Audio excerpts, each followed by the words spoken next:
Hello guys, it's Mungai Eve. Welcome to the Mungai Eve Show, and of course you're the #1 online TV show. And guys, today I'm here with a member of parliament. I'm sure most of you guys know him. He talks here on social media, and also he's doing an amazing job. He's known as Peter, guys. We want to have a sit down, tupige story, atuambie mambo ya mtandao, ametoa wapi. Anyway, how are you mheshimiwa? Niko fiti. Uko salama? Poa sana, sina kelele. Pengine unaweza jintroduce kwa watu ambao wako. Peter Salasya aka anaitwa PK, yani Peter Kalerwa Salasya. So mimi nakuwa fan wako kwa mtandao na kuanga one of your subscribers. Yeah. Thank you so much for the opportunity. Ningetaka kujua mheshimiwa. Nikiangalia mavazi yako kidogo, mavazi iko vizuri. Lakini nywele kidogo si kama waheshimiwa wenzako ambao tumezoea. Hiyo ni brand. You see, hiyo ni brand. Niliambia hakuna mtu anaweza niambia ni nywele hiyo iko na maneno yake. Hiyo tutasema unanipatia milioni 1 kwanza ikae hapo ndio nywele, lakini for now I don't see any reason for it to be shaved, but it's being maintained. It makes me look like unique and of being just my own. Yeah. But Salasya, we've seen other member of parliament, kila mtu akiappointiwa, watu wana expect lazima anyoe, akae neat. Imekuwaje wewe haujanyoa, na pia other member of parliament huwa wanakutreat aje juu ya story? No, first of all, you see, number one, it's just like when you are in a high school. The first time you will be mistreated, nini, but when you stand firm, like you remember there was a time when I came here and one sergeant at arms telling me that utanyoa nywele, utachana hiyo nywele upeni. Nikamwangalia nikamwambia okay, sawa. Nikasoma standing orders nasema uwe na koti, uwe na tie. Unaona venye na hivi. Ijasema si unaona mademu unaweza kuja umeka ile afro, umetengeneza sijui umeka weave. Mbona men hujaambiwa ati wewe uko unanyoa Jordan, uko unanyoa nini. Sasa so even if kulikuwa na ile standing order nasema that men uko unaona like this is the kind of haircut uko nayo, hiyo mazee tunge negotiate hapo. Lakini because of una maintain kwa safi and all that, then that is okay, perfect. So kunanga mahali pameandikwa ati huyo mtu anyoe Jordan. So unaona kama sasa hizi una stand firm with you be yourself, unaelewa, and don't allow to be intimidated. Unaona kama juzi huyo deputy speaker alikuwa anajaribu kuniambia ati nini nikataza. Mwambie bwana wewe bwana mimi si mtoto wako bwana. Once a leader you are a leader. In leadership there's no age. Kama ningekuwa mtoto siangeenda apeleke mtoto huko, so mimi una stand firm. Na una be yourself. Umesema wewe si your rights. Umesema wewe si mtoto wa mtu. Anyway, wewe si mtoto wake. Ningetaka kujua relationship yako because you are young, na also we have other MPs that are wako na miaka nyingi. Relationship yako na wao iko vipi? Relation iko poa. If you give me respect, I give you respect. If you disrespect me, also disrespect you. And it's always a two-way traffic. Unaona mimi? Yaani mimi nitakutreat vile unataka. Unaona? Ukikuja like fujo, pia tutakuja na fujo. Ukikuja kwa upole, tunakuja kwa upole. Ukikuja resonate, ukikuja na madharau, pia tutakuonyesha madharau. So that is as simple as it is. Yeah. Okay, you recently shared your payslip. Ukiwa ushalipa everything, unabaki na 97,000. Hai Salasya, 97,000 unawezaje kufuel, kukaa vizuri? Unajua si pesa nyingi. Sasa unajua the reason nilipost hiyo kitu ilikuwa ile kurespond ile issue ya Muhesh nani alisema huyo senator wa Kericho Chergai is my friend. This guy called Aaron Chiriota akasema, do you know that huwezi kuwa kunaenda kwa rally alafu from sijui nini alafu unaenda kwa office. Tukasema sisi tunalipa ushuru. Unaona ushuru ulikuwa pale 336 million inaenda 336,000 every month zinaenda kwa serikali. So even if we differ, in terms of ideologies, but we still have a right, like the government or the Kenya Kwanza government is just there like a watchman, caretaker, to take care of our resources. But now it doesn't mean that if you are not, like for example, because being in the parliament, we are all in the government. It's only that maybe because of lakini sasa hiyo inamaanisha sisi tuko na right ya kuuliza maendeleo. Sasa sisi tuko tuna right ya kwenda kwa maofisi ya kutafutia watu wetu whatever maendeleo. So that was the reason why I decided to post there ya kwamba we are all the shareholders of this country. Talking of the 97,000, of course, in the country kumekuwa na a lot of issues when it comes to cost of living. As an MP, maybe you can tell us where we are seated. What do you think about our current, what is it called? Why am I forgetting the name? Our current cost of living. Yeah, the cost of living actually is very high, and we know it has brought out by many factors. And I think you look at many factors that are happening. Both they were committed by the previous government. Some have been maybe committed by maybe this government, right? Maybe just to talk about it is because number one, like the previous government, you find like we used to have they call them food reserve, and even wewe ukienda ukapata pesa lazima uwezi uenda ukatoa pesa yote kwa account mpaka ujue ina kesho utakula nini. So these people, they never bought food, enough maize for the reserve for this country. So you find like now ile yenye kwa kidogo ambayo ilienda ikaenda hoarding ndio ilienda prices ikaenda juu. Unaelewa? And maybe that one maybe the government what could have done, wangeenda maybe wa import maize, maybe that could be at least kurudisha chini hizi mambo na maize. Unaelewa? And then maybe pia the other side, the other about the economy, mambo ya mafuta. You remember wakisema ya kwamba in the Kenya Kwanza government that sisi tukichukua within 100 days sijui tutakuwa tumerudisha nini. Now about the subsidies, because you find like there is around like 2 billion ama whatever certain amount of money that has to be posted to regulate hii mambo ya pressure kwa mambo ya fuel.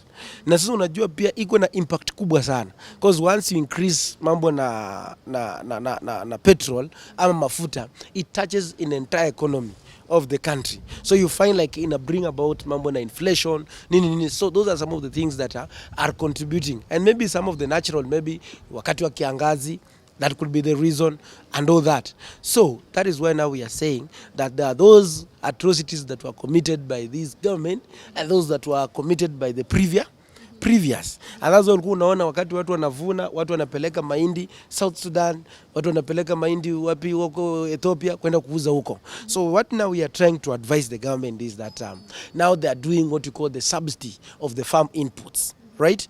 Giving the fertilizer. You cannot bring a farm subsidy again to the country, right? And then you expect these people again to go and sell to the outside country. So despite the fact tuko na ile liberalization ya market ya mahindi, but the government should also, after harvest mahindi, they should not allow maize to come out of this country, right?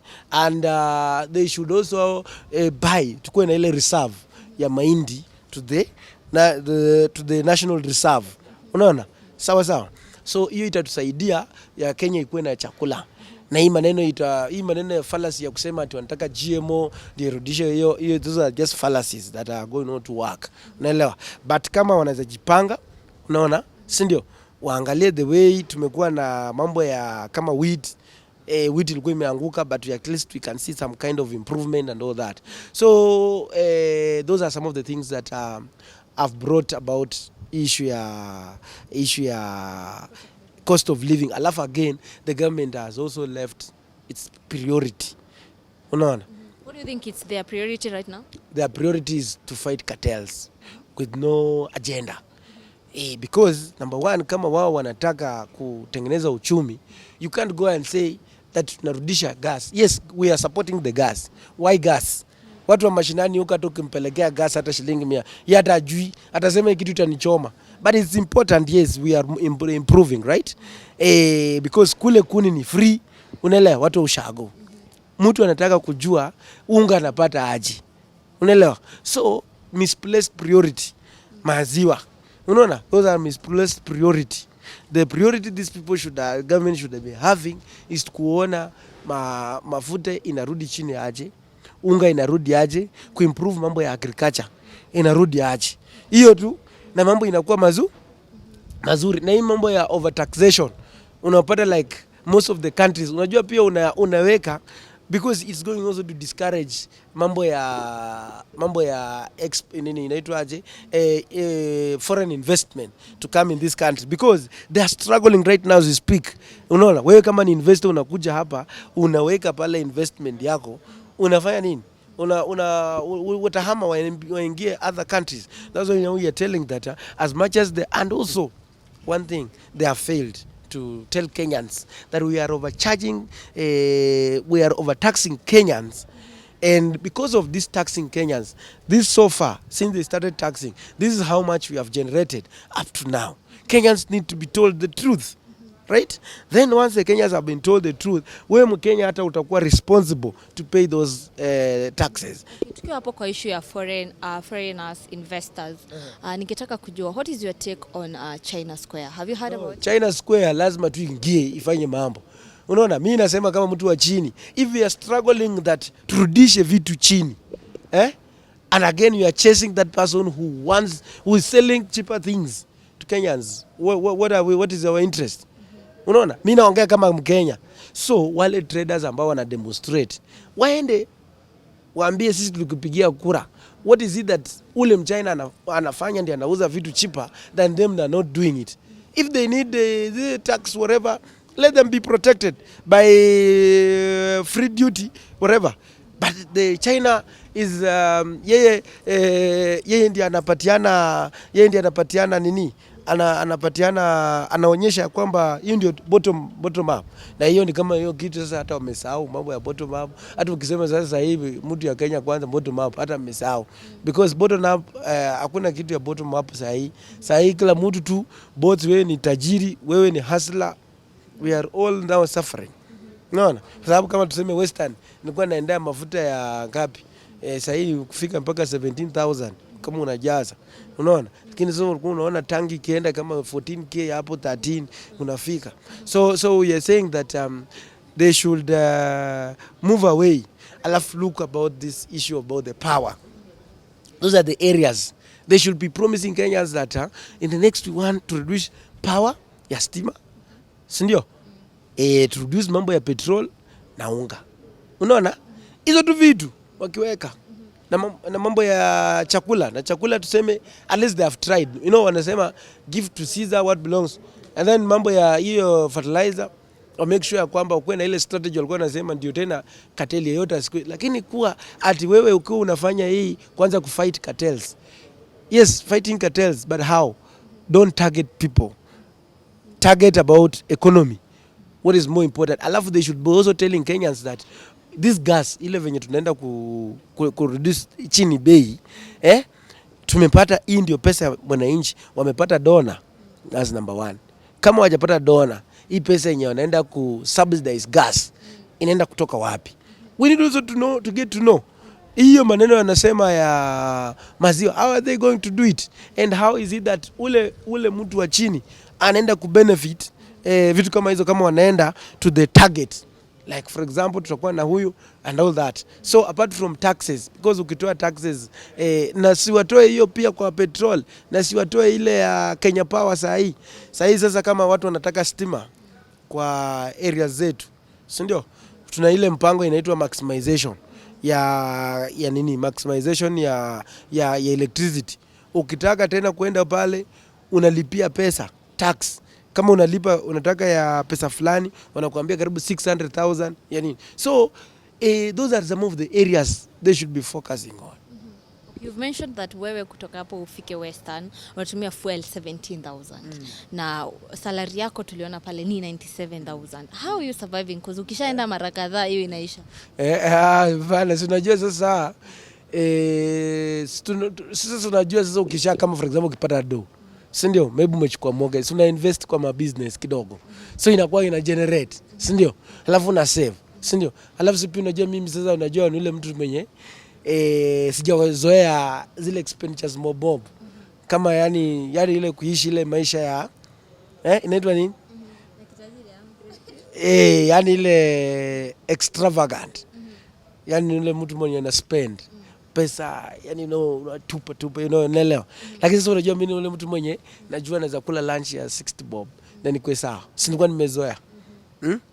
nimezoea like yani ile life ya mtu tu yani Kukuwa MP haija change life yako in any way. anything like kama hata nikula siku hizi hata sikulangi mingi. Kwa Siku nini? hizi hata siku hizi sasa kama nimekuja Nairobi na chakula Nairobi imenishinda. Chakula Nairobi imenishinda. Hujazoea hata umezoea kula huko. Hata kuku siku hizi sikuli. Na kuku wanakuletea kuku ya grade. Wanakuletea chakula imewekwa ma spices mingi. So how often do you go to the village? Village sasa naenda. Hiyo sasa ni kama nyumbani. Mimi sikaangi Nairobi. Mimi ni mtu wa Shago. Kwa tu hapa Tuesday, Monday, Wednesday, Thursday, Friday nimehama. Nimeenda. Umetaja mambo ya gari. Tuna expect mtu kama mheshimiwa anafika pale na Fly TV. Unaamua kuenda na gari kwa nini? No, sasa unajua okay, it depends. Sometimes sasa unajua Jose ukiwa na gari mbili. Unaona? Unaweza weka ingine huku ingine sio unatumia flight, si ndio? Lakini sasa sijapata ya pili, zinaelewa? Sasa which means sometimes sasa unataka ukende huko. Unajua sasa watu wangu ya community wangu waliniambia mhesha wataki gari ndogo, wanataka gari kubwa. Sasa unajua ukiona nikienda na gari kubwa sasa wanasikia huyu ni mheshimiwa we. You know they brag about. Unaona? Lakini sasa ukienda na gari kadogo unawashame. Yani they need also to feel you because you are like the father. Don't be the yani usikue kama yani unaleta poverty kwa community. Yani you are the center of hope. Unaelewa? Sasa hii nikiingia V8 kiingia pale wanasikia vizuri. Wanasema wewe ni mheshimiwa wetu ameingia. Sinaelewa. So sometimes but with the time nikisha settle mambo mengine hapa tutatafuta gari nyingine huko. Sasa tunatumia because it's cheaper, it's fast. Okay, umetaja ukasema you're the center of hope and everything, they look up to you of course, especially the young people in the village. What are you looking forward to do within this term to ensure that hutawaangusha? No, we have started the journey. The journey number one we have started is first of all hope is life. Right? Hope is life. Somebody like me had lost hope in life, right? Whereby even to perform in school ilikuwa hard, man. Unaelewa? Because nilikuwa na repeat kama class 3 sijui mara 3, class 4 mara 3. Unaelewa upati chochote unaenda kuchunga ng'ombe. But umesoma miaka ngapi? Primary mingi. But now you see I reached a point and somebody gave me hope. Right? And then from that hope, I started working hard. And that hope is what has made me to be where I am today. So first of all, I started by bringing all the candidates of Form 4s together. I gave them hope and they have really performed so well.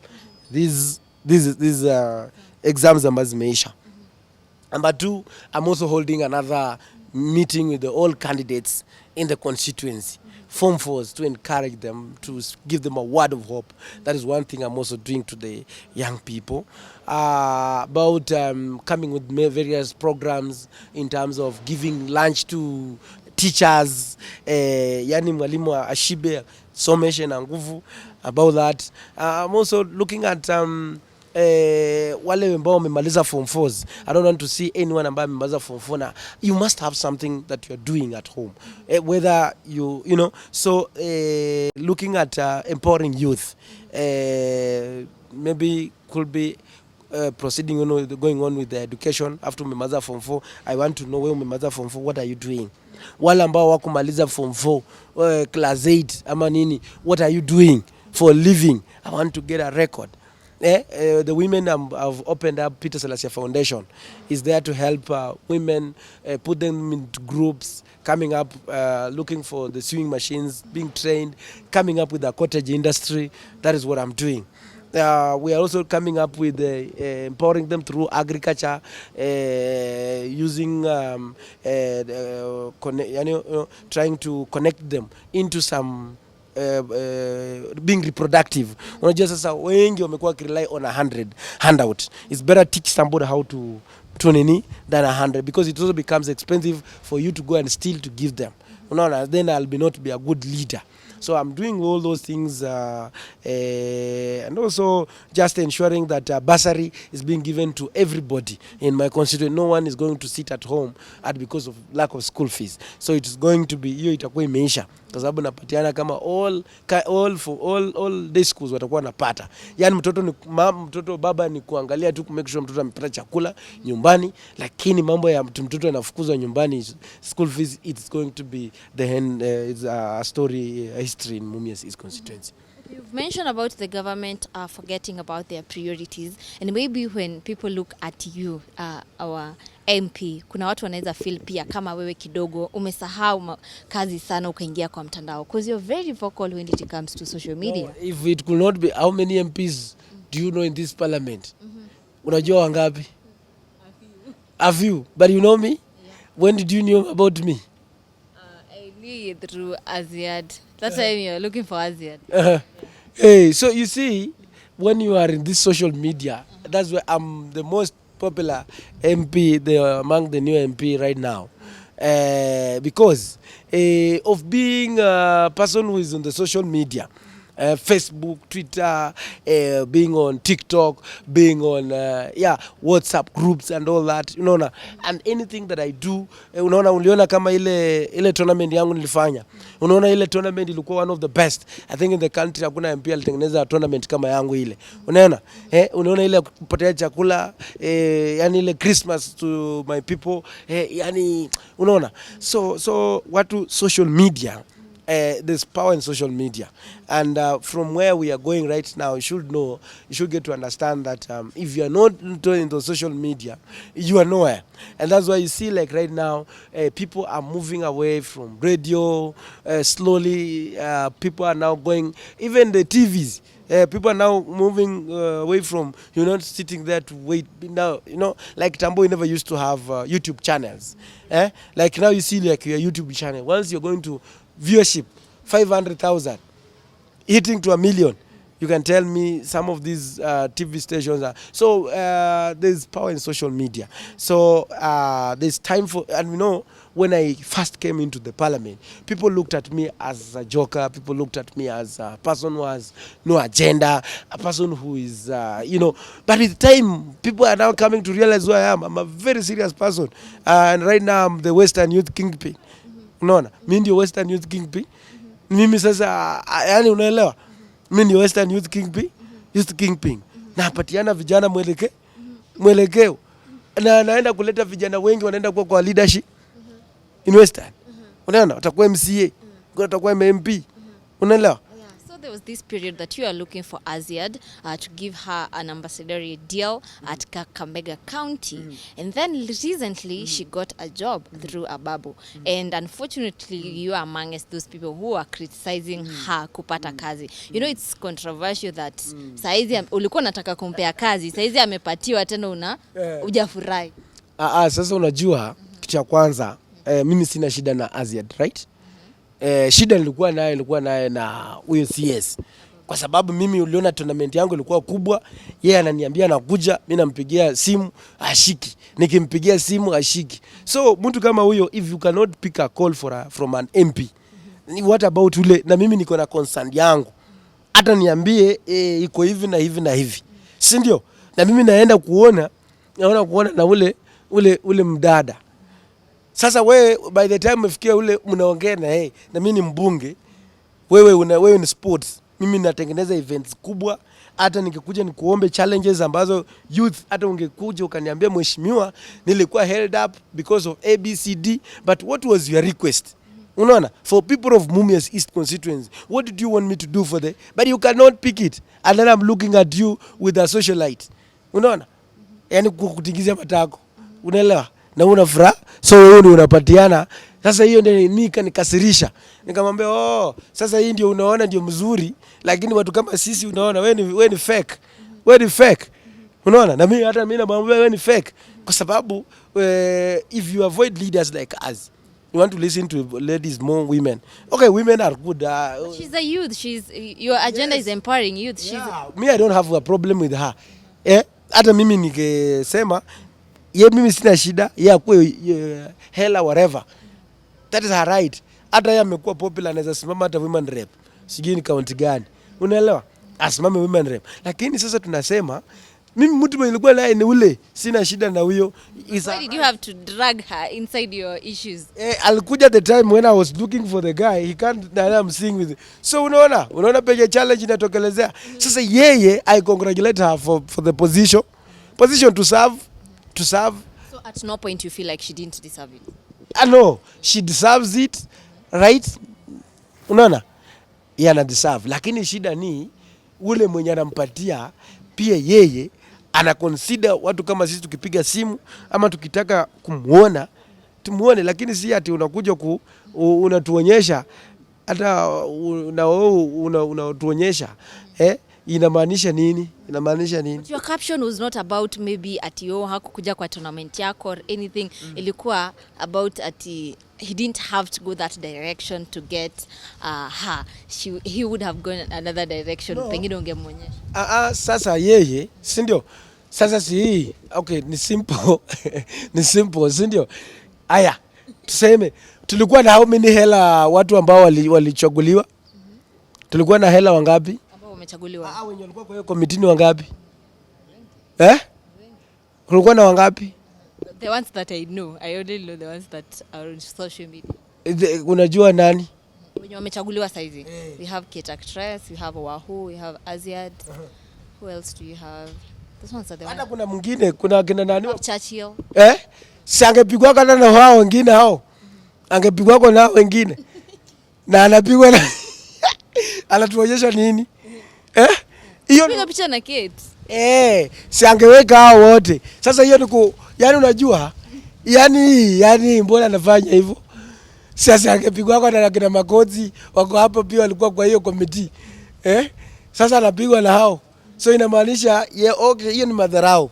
Kwa sababu madharau number 1 unaonyesha nyinyi ni fake, nyinyi ni blood fucking. Like yani what important is we are not important. Sio ni ujinga. Are you the one who handles your Twitter or you have somebody else who handles? Mimi social media yangu mimi najifanyia mimi mambo yangu nikishamaliza kupiga kazi. Sasa kazi yangu ni communicate na members na my followers. You are the one who is handling your social media.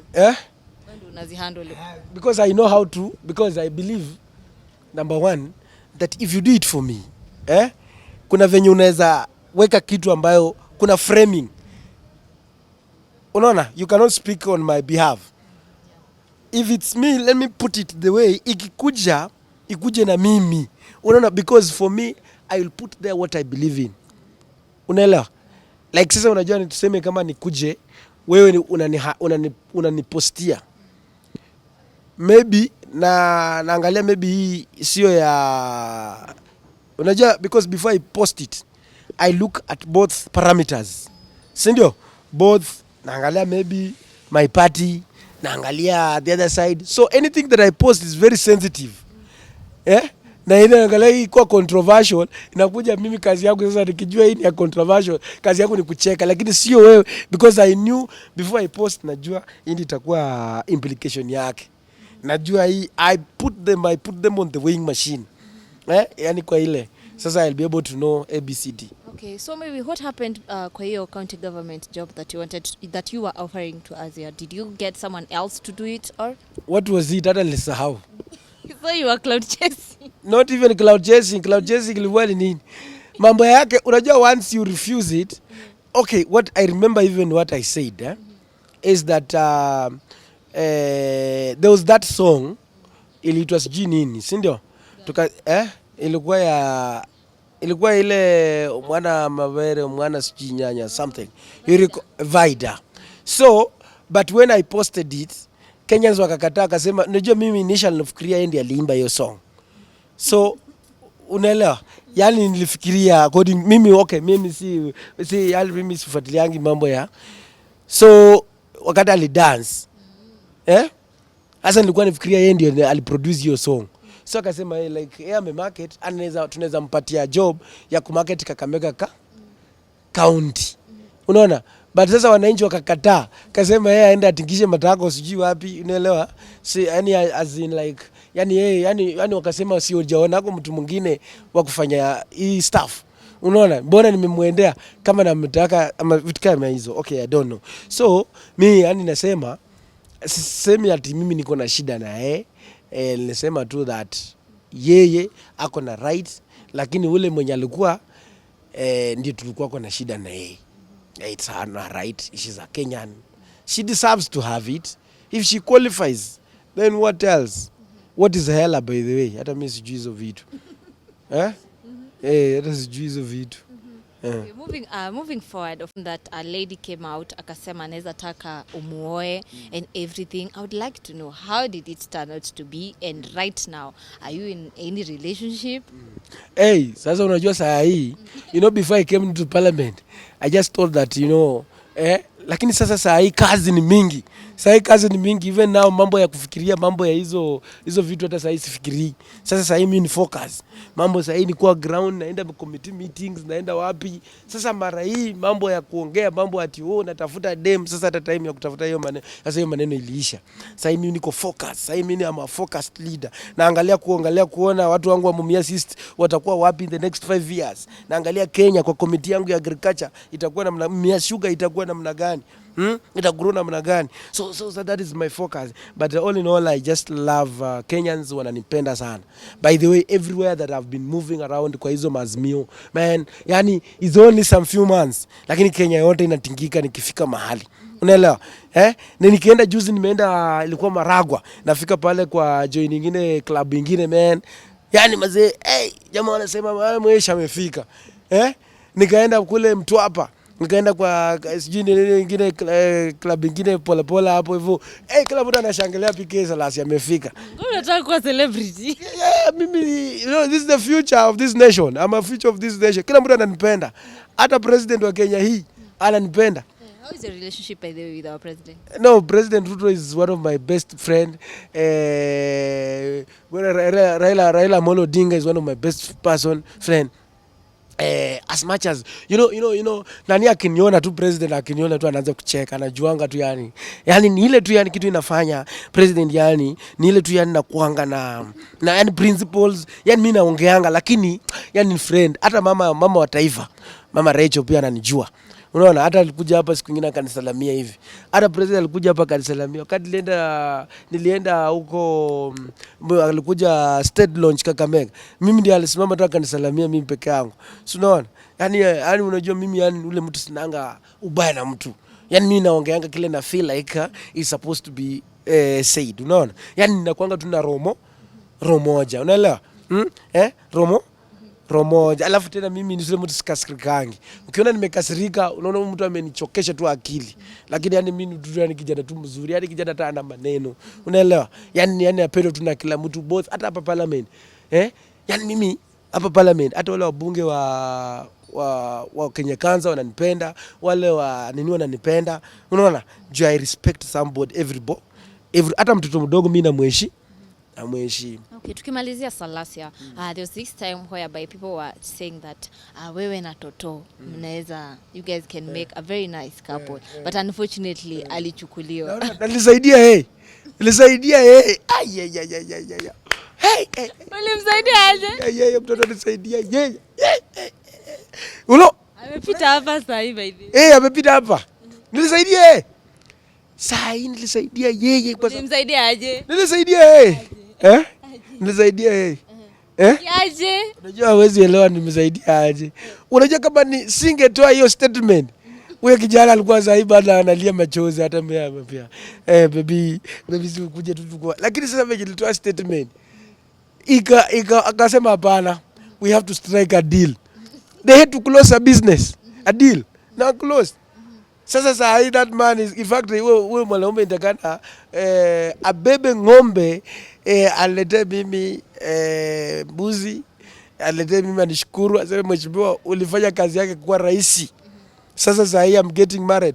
Hata kwa marriage yake hiyo nitapeleka huko ng'ombe ya kuwa bless. Unaona? Sasa nilisaidia yeye. Sasa anaenda kuoleka. Nilisaidia huyo bwana wake, at least sasa it can make easy, aka accept proposal proposal yake. So I'm a very serious person in this case. So kama sio wewe Toto angekubali kuolewa. Sasa ingekuwa tu ni angekuwa na enjoy maisha, lakini ilimsaidia. So he's doing well. She's doing well. The gentleman we met with him here, he's doing well. He was so happy about me. So well, hata nilienda huko Bomet, watu wa Bomet wananipenda mimi. Watu wa Mogoti wanapenda mimi. Yaani mimi unaona hakuna tribe inipendi mimi. Kila mtu ananipenda kwa sababu mimi naongeanga mind yangu. Now that you're on social media, of course when una handle social media zako, kuna wasichana wengi hapa kwa online pia ambao wanakujua na pia wanakupenda. Bado hujapata yeyote ambaye amekufurahisha? Sasa unajua sasa hata time ya kukatiana iko wapi? Unajua powers comes with more responsibility. Unajua kama ungekuwa tu unakaa hivi. Tunakaa tu hivi ndio at least sasa hata time ya date utapata aje? Kunao wanakuandikia message. Na hizo message itakosa kweli? Messages they are always there. Message itakosa aje? Hizo ziko, but now focus. Focus. In life you have to focus. For me to be the MP, I had to forgo some other things. I had to remain to be single. Pesa kidogo ukipata, uwezi peleka msichana date, unaenda kupeleka kwa ground. Lakini ingekuwa mtu apenda mademu, hiyo pesa sasa singekuwa mbunge kwa sababu singe move. Lakini unajua una forgo, they called the foregone cost opportunity. You forgo something for the to get grasp of a certain opportunity. You are looking for it. That's why I want to tell the youth that if you are chasing something, you focus on that line. Don't be the distractors are many on the way. When you want, whether it could be a spiritual life that you want to be a powerful pastor, you focus. Hata kama uko na mambo wazi watano kwa kanisa, you focus there. Na utaona focus, Mungu anaanza kukutumia, miracles na happen, members wanaanza kujaa, unakuwa very powerful preacher. Business wise una focus, inakuja short zinaingia, lakini una focus, unasema tu hapana, wacha tu niendelee. Kidogo unaanza kugrow. Could be politically. Kuna wengine vijana wengi walisimama MCA au kupita kura. Lakini unajua mimi nilisimama kura 2017, I was a small boy. Hata sasa hivi sijui nimeongeza nilikuwa 54 kgs. kgs 54 kg, at least hii nimesonga nimefika 60. Lakini nilikuwa nakaa mdogo, lakini nasukuma, wananipiga vitu, wananini, lakini nafoka. So kama kuna wale walisimama MC walianguka, but nawaambia focus. Wale walisimama MP wakaanguka, focus. Walisimama women rep wakaanguka, focus. And that is life. Hata wewe kwa saa hii kwa na big following ambayo uko nayo leo, you started from somewhere. You faced a lot of challenges. Unafika mahali upati subscribers, kufika tu 1,000 subscriber, you really struggled. Unaona? But ikafika mahali now you are not struggling in the industry. Sasa unalipa hii story, unaenda kupata almost like 200,000 views. 200,000 views wakitoa, so unaenda kupata pesa. Ama na umemonetize. Okay, tukiwa hapo kwa kanisa, there's this meeting with Prophet Award. I would like to know, does it mean pia wewe ni mtu ambaye uko kwenye kanisa sana? Mimi ni kijana maombi. Lakini sasa unajua watu wengine wana misuse maombi. Hii maombi ya Kenya Kwanza hii ndio tunakataa. Kwa sababu sio, unajua inaenda maombi ni maombi ya siasa. Si maombi ya kuglorify na kuongea. Unajua pale penye tunaenda pale uongee siasa. Pale ni kuomba na kuworship. Sasa unajua pale hakuna ati sijui wale watu wanasema sijui nini, sijui wale watu wanasema nini. Hapana. That is not prayers. Prayers ni ile unaomba, and then they need to have action. Yesterday I tweeted nikasema, because jamaa wanasema that like juzi wanasema ati cartels we are going to fight. Yule kwa Aaron anasema ati they are going to fight cartels. Cartels in this country, the cartels is the media and banks. You cannot fight because they have the synergy, they have the powers, they have whatever. So mimi nikauliza, kwani nyinyi kazi yenu kufight cartels ama kufight economy? So far, how many cartels have you fought, and how have you broken even economy of this country? Unaelewa? Sasa wewe Nikawambia wao wako kama the parable of the talents. Unaelewa? Kuna ile foolish servant walimpatia ile nini na akaweka kwa chini ya kitanda. Akaweka chini ya kitanda. So he never used that. So they are still celebrating the miracle, but are not using the miracle to demonstrate that yes, we received this miracle, and this is how this miracle is impacting this nation. The hustler had a lot of hopes when they chose to elect the Kenya Kwanza government. But now they are struggling. They have no one to cry for. They are struggling. What is your take on the whole prayer thing? The whole prayer thing, that's a waste of time. The waste of time, waste of resources. When niambia wakitengeneza moja kama Nakuru wanaferi watu, sio ni pesa, it comes with the cost implication. Na hiyo time wakienda wanaongea siasa. Sasa siasa ni hiyo time mingi wanatumia waende kwa magoti waombe na wafanye kazi. Wafanye wakitaka maombi wanaweza omba. Sio hatukatai maombi. Si sawa? So lakini vitu kutu brainwash na maombi. Unajua hii kitu ikiendelea hivi Kenya ndio itakuwa brainwash. Umeenda kanisa yenye pastor anasema aje tutatoa sadaka. Yaani anatoa sadaka, yaani umetoa pesa kwa washirika. Mshirika anatembea bila mguu lakini pastor anatembelea V8 kubwa. Lakini wewe mshirika you are nowhere to be seen. So that is where now the Kenyans want to go. Unaona? Kenyans want to go in that, they want us to go in that direction. Like sasa sisi tumejificha kwa maombi, lakini Kenyans wanaumia.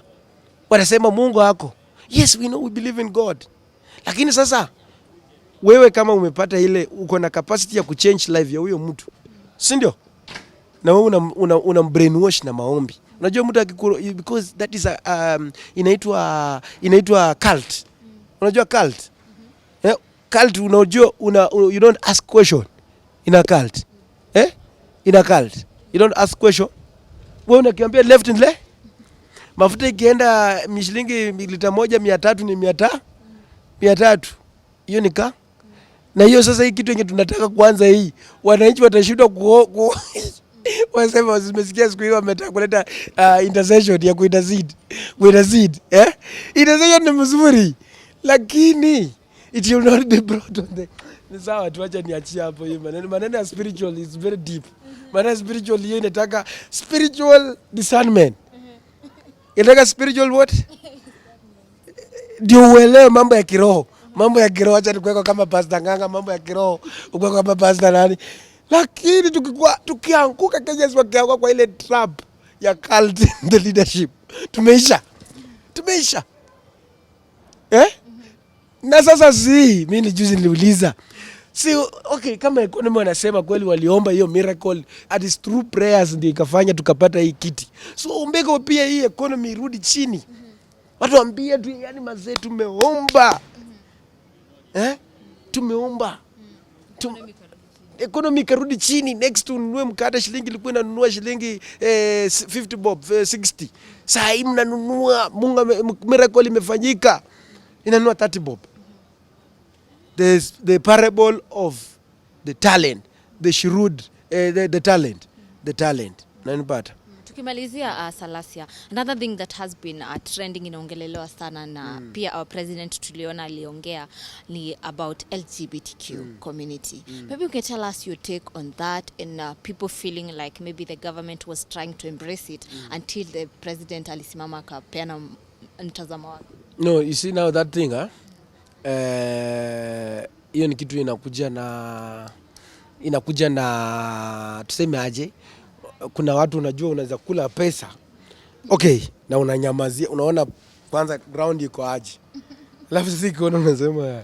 So, for me, naona like ni kitu ambayo inapushiwa na the western countries, but it has failed. Right? It has failed because of the perception Kenyans have, tradition and customs. Unaelewa? Yeah, so but ni vitu ziko you know, mimi nimewahi happen kwenda kwa certain, nilikuwa napita, sikuwa najua. So unapata nikapata mazee boy. In fact hata hiyo siku kweli, unapata boy ametengeneza like ako tu kama dem amepaka makeup. Unajua nilikuwa nimefikiria tu ni club ingine. So I went to have ka drink kidogo. Kumbe nilikuwa nimeenda pale ni hawa jamaa. Yaani ya ma lesbian na ma gays. Hey! No, unakaa hivi. Na watu wako, hiyo ni spirit. Spirit nyingine mbaya sana. Unapata boy ama dem amekana dem mwenzake. Ukiguza huyo dem, ile kichapo unaweza pata. So tunasema ile ni spirit ambayo inataka spiritual deliverance. Unaona? Yaani boy ametengeneza mpaka ameweka hizo stuff. Ameweka zile eyelids. Inaitwa nini? Eyelashes. Ameweka eyelashes. Na amepaka. Sasa I used to ask myself a question. Jamaa, ina happen aje? How is it happening? Even me, I really wanted to know. Ati dem mwingine nilimuuliza, ati mbona mnakaa? Si mimi ni bisexual. So inaitwanga nini? Unasema nini? Na lesbians kuna bisexual ya. Bisexual ni nini? Anaweza have both, either a lady or a male. Sasa zote ziko mbili. Lesbian can only date a lady. Bisexual inamaanisha anaweza kuwa na mwanaume. Yeah, can sleep with either a male or a female. Niulize wako nayo kila vitu mbili. Atego. Bana, sio ni msimamo wake. What do you mean? But niliuliza, I really wanted to know what exactly. Anaweza kuwa na date dem, but pia anaweza date boy. Umeget? Alafu anaweza do. Anaweza, yani either ama what do they do? Yani ana prefer, ni kama kuna feelings kwa madem na pia kuna feelings kwa maboy. They just talk, sorry. Alafu inaishia hapo. Hebu fanya research utuambie. Wewe ndio ufanye ujui. Sasa hiyo ndio maneno. Yaani unajua pia mimi I'm still doing the research to get to know. Nilienda nikamwambia dem mwingine akaniambia ni bisexual. So I wanted to know. Hata watu wako very funny. Inaitwa LGBTQ. Ni? LGBTQ. LGBTQ. Ndio makuwa. Haukuwahi jua hizo maneno? Sikuwahi jua. Hiyo club ilikuwa hapa Nairobi? Nairobi yenyewe hujui. Nairobi imebeba yani kila kitu iko kwa Nairobi. So it's something that is there,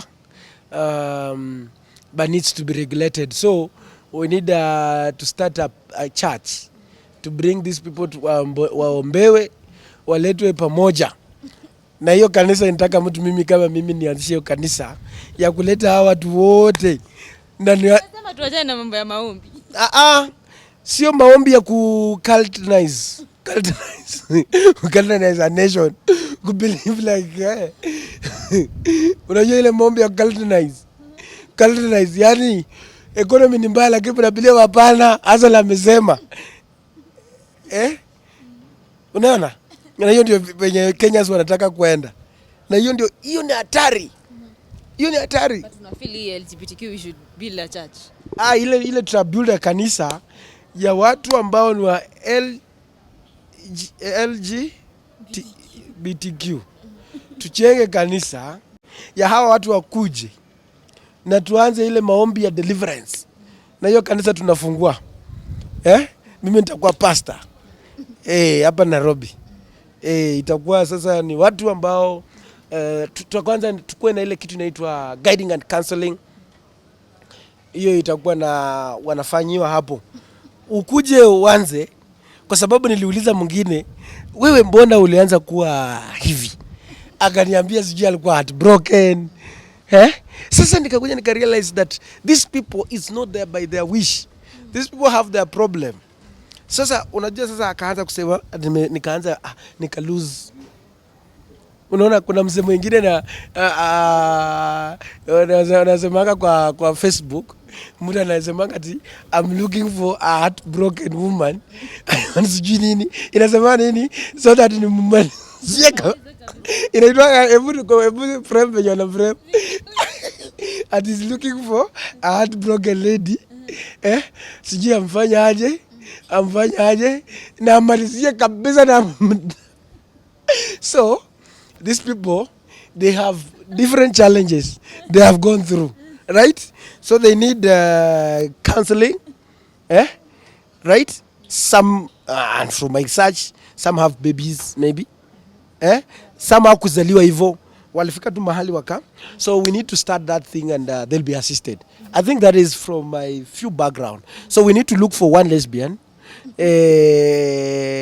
Mimi nitakuwa interviewer mmoja na wewe mimi nitauliza hii maswali na wewe mimi ndio nitakuwa interviewer kwa hiyo panel, so tutatengeneza tafute game moja, si ndio?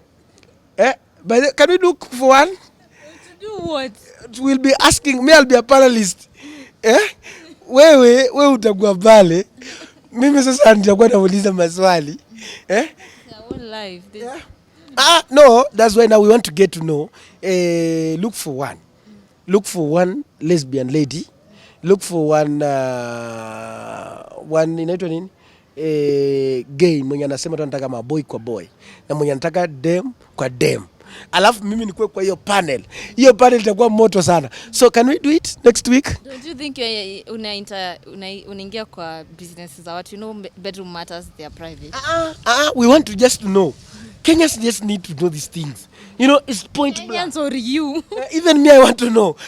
Okay, personally, let me know it's me. I want to know. I want to know. Just look for them yourself and have the conversation. Let's make a panel. Tutafute. We can look for one. Go back to the club and look for more. And then we plan. And then we plan. Wacha nitafute. Mimi mwenye alafu tutamprotect. Hakuna mtu mwenye yeye, tutakuwa ni open. Watuambie shida yao inakuanga wapi. Kama ni shida ya spiritual, we pray together. Kama ni spiritually heartbroken, to encourage, tuambie no, life inakuanga na hivyo, na tuambie wale watu ambao wanaume ambao wanatafuta wanaume ambao wanawake ambao wamekuwa heartbroken, tuambie wakuwe fair. Wasiwamalize kabisa. Sawa. Thank you so much, Mheshimiwa. I think because of time, we're going to wind up at this particular point. Guys, in case you're watching this video, make sure you subscribe, you share the video, you like. We meet in the next one.